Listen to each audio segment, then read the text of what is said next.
No one knew his name. He always arrived early, took the same seat, back row, far left, and never spoke. Black coat, weathered shoes, eyes too calm. He came to every funeral in the town of Windmere, even when no one else did.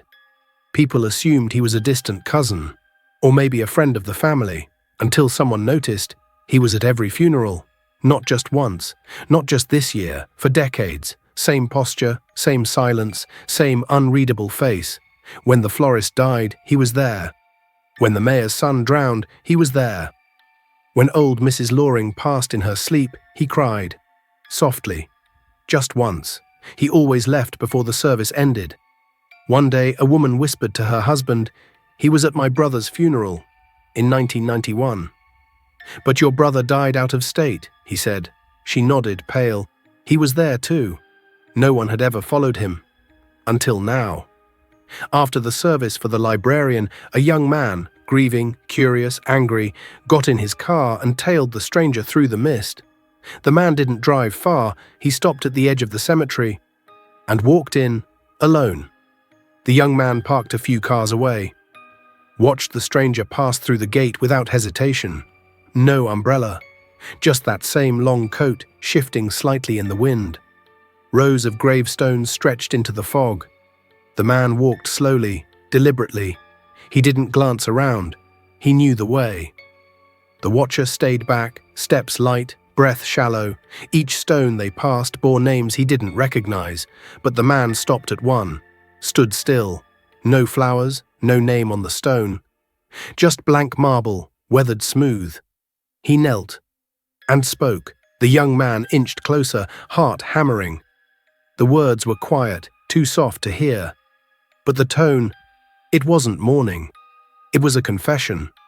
Then the man looked up, directly at him, not startled, not surprised, just waiting. "You followed me," he said, calm. I've seen you," the young man stammered. "You don't belong to any of these families." The man rose slowly. "They think I'm mourning the dead," he said. "I'm not." He stepped aside. "Go on, read it." The stone, suddenly legible, bore one line. "Before you were born, I saw how you'd die." He staggered back, blinked, looked again. The stone was blank. No inscription, no name, just worn stone. "I saw it," he whispered. The man nodded. "You weren't meant to." "What does it mean?" he asked.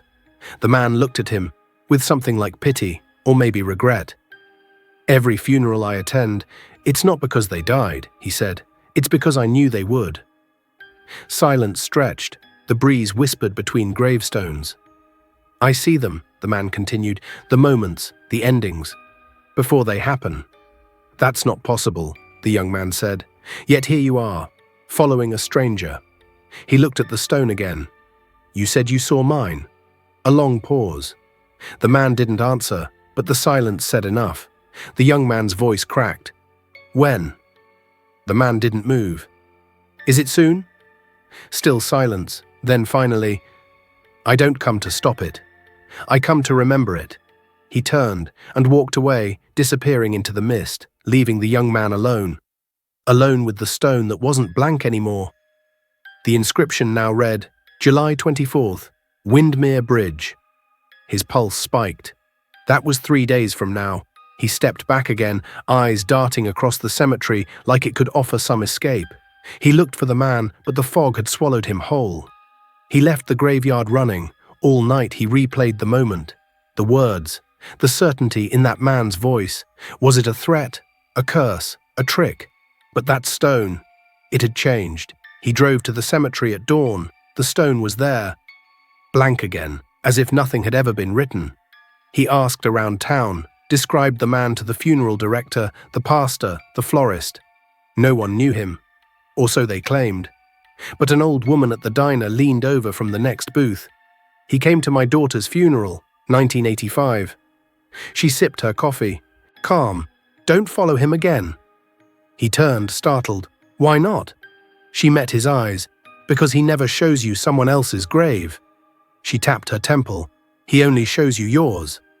He didn't sleep that night. Or the next.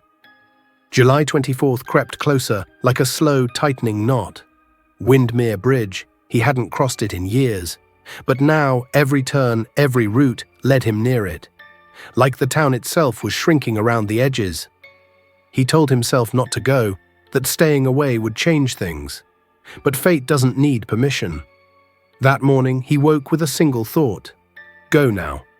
While it's quiet. The sun had barely risen. Mist still curled over the road as he drove. The bridge stood silent. He parked, stepped out. Each step echoed in the stillness. No birds, no wind, just him and the rail. Midway across he stopped, looked over the edge. Nothing below but fog. Then, behind him, footsteps. He turned. The man stood at the entrance of the bridge. "You came," he said. The young man nodded. "I had to know." The man walked forward, slow. "You don't have to fear it." "I don't?" The man stopped inches away. "You should," he said, and gently placed a hand on his shoulder.